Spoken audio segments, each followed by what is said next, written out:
The average man's testosterone levels have been decreasing every year for the last 50 years. So chances are you have low testosterone. Now, why is this so bad? Low testosterone is linked to different types of illnesses, it's linked to low energy, and it's probably the reason that you can't build muscle like other people can. Now, the past year I've been really honing in my testosterone, and as you can see through my physique and my bone density, it's really increased. And I actually got mine tested. And it's at about 750 nanograms per deciliter, which is pretty high. The range is from 300 to 1,000, so it's at a pretty decent range. So in this video, I'm going to split up why you want high testosterone, how you can get high testosterone, and what you need to avoid that's decreasing your testosterone. So number one, why have high testosterone? So essentially, testosterone plays a big factor in increasing muscle mass, and lean muscle mass in particular. So one of the reasons that I can build lean muscle mass and not put on a bunch of fat is testosterone. Now, that's a big reason. If you've been going to the gym for a while and you can't seem to put on muscle like other people can, then that could be a reason. So you might want to do these things I'm going to be mentioning in this video to increase your testosterone, and you will see some differences. Now, the next reason you want high testosterone is because it increases your energy. So if you're feeling lethargic through the day or fatigued when you shouldn't, if you get to like the afternoon and you're just tired all the time, then it could be because you have low testosterone. The third benefit is increased strength. So you'll get stronger if you have higher testosterone. And I mean, that's kind of self-explanatory. If you look at fighters, if you look at animals with testosterone, then they look stronger. For example, MMA fighters, boxers, they're stronger, and you can tell just by looking at them. Now, another benefit that you might not know is increased bone density. And bone density is good for your face. It's good for like getting cheekbones, so you have a better face structure. And it means you'll break bones less. If you have higher bone density, your bones are stronger, so you're a lot less likely to break a bone. So the 3 pillars of increasing your testosterone is nutrition, training, and a few extra things that I've written down as well.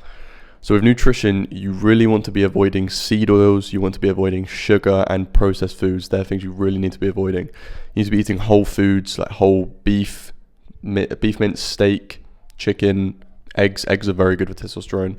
Dark chocolate's very good for testosterone. I'll put a list on screen that you can pause and have a look at foods that will be good for you to increase your testosterone. But essentially things like seed oils, like sunflower oil, vegetable oils that you're cooking in, that's very bad for testosterone. You need to be avoiding that. And refined sugars, so like in sweets and shit, you don't want to be eating that.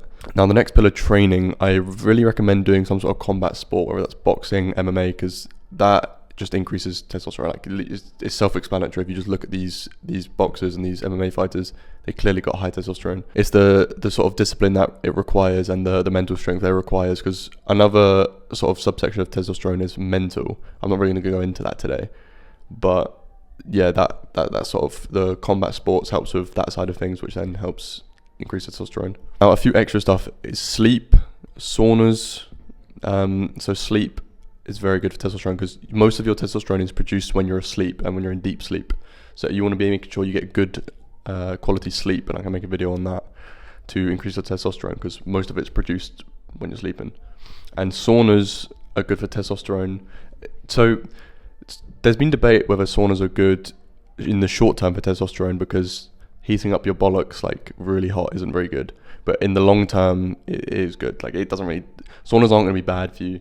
In the long term, overall, it's going to increase your testosterone, because it's putting your body in like a fight or flight situation, and it's a tough situation for your body, so it's going to increase testosterone. Okay, now here are some common mistakes that you're probably doing that's decreasing your testosterone that you can easily fix.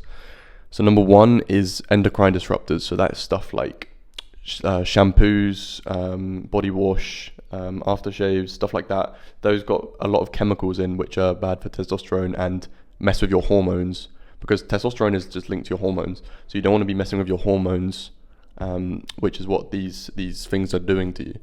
So try and get the most natural shampoos, body washes, stuff like that. Get the most natural ones you can find possible. Obviously you can't just stop using that, because then you just smell. But yeah, another one is receipts. So receipts are lined with a chemical that will seep into your skin when you touch them. And like, this might sound stupid, but yeah, it's in line with a chemical that it will seep into your skin when you touch it, which is really bad for your, and it's basically an endocrine disruptor. It's really bad for your testosterone, so don't touch receipts. And our third one is plastic. So there was a study done where the average person consumes like a credit card a credit card worth of plastic every week, which is crazy. And one of the places that were found to hold microplastics was your balls. So you want to make sure, there's not really much you can do to avoid it, but try and avoid eating from plastics, avoid cutting on plastic chopping boards. And one of the ways you can actually get rid of these microplastics from your body is saunaing. So sauna, and that will help with that. So for the past year or so, I've been consciously trying to increase my testosterone, because I just watch videos online, and testosterone is linked to so many health benefits, and a lack of testosterone is linked to so many negative things. So I got my testosterone tested about a month ago. Bear in mind, so when I got mine tested, I hadn't been training for like 2 months because I went to hospital because I had appendicitis. So my testosterone's probably higher than my test actually showed, because I hadn't been training, I hadn't been sticking to my normal routine because of my surgery. So so essentially I got a blood test, and it showed all these different ranges of testosterone and different things. I'll put that on screen so you can have a look. But it's at a pretty good level. I would like to get it to about 1,000, and I'm gonna sort of film some stuff about documenting on me doing that. So the main takeaways, the main things that you should be doing is your nutrition. Nutrition probably plays the biggest role in testosterone. So really clean up your diet. Avoid seed oils, avoid microplastics, eat whole clean foods.